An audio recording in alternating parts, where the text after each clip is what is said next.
সাফল্যের সবচেয়ে বিশেষ বিষয় কি জানো? এটি তাদের প্রতি আকৃষ্ট হয় যারা কঠোর পরিশ্রম করে। তুমি যদি জীবনে ভিন্ন কিছু করতে চাও, তাহলে কখনোই ভিড়ের অংশীদার হও না। কারণ ভিড় সাহস দেয়, কিন্তু পরিচয় কেড়ে নেয়। দুঃখের মধ্য দিয়ে যেমন সুখের পরিচয় পাওয়া যায়, তেমনি পরাজয়ের মধ্য দিয়ে জয়ের সূচনা হয়। জ্ঞানী সে নয় যে ইটের জবাব পাথর দিয়ে দেয়।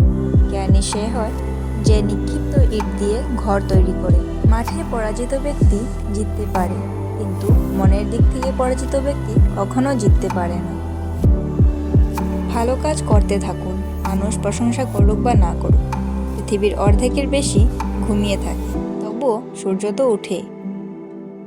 সুখী হওয়ার রহস্য হলো আপনি যেখানে যে পরিস্থিতিতে আছেন তা মেনে নেওয়া, প্রতিটি মুহূর্তকে পরিপূর্ণভাবে বাঁচা। মাঠে পরাজিত ব্যক্তি জিততে পারে, কিন্তু মনের দিক থেকে পরাজিত ব্যক্তি কখনো জিততে পারে না। জেতার আসল মজা তো তখনই যখন সবাই তোমার হারের অপেক্ষায় থাকে। পাখিরা নিশ্চয়ই তাদের গন্তব্য খুঁজে পাবে, ডানা মেলে কথা বলবে। সেই মানুষগুলো প্রায় নীরব থাকে যাদের দক্ষতার কথা সারা পৃথিবী বলে। ছাতা বৃষ্টি থামাতে পারে না, কিন্তু বৃষ্টিতে দাঁড়ানোর সাহস অবশ্যই দেয়।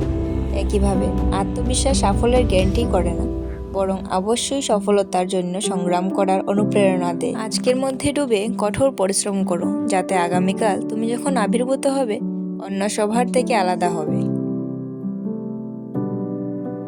নিজেকে এতটাই দুর্বল হতে দিও না যে তোমার কারো অনুগ্রহের প্রয়োজন হয়।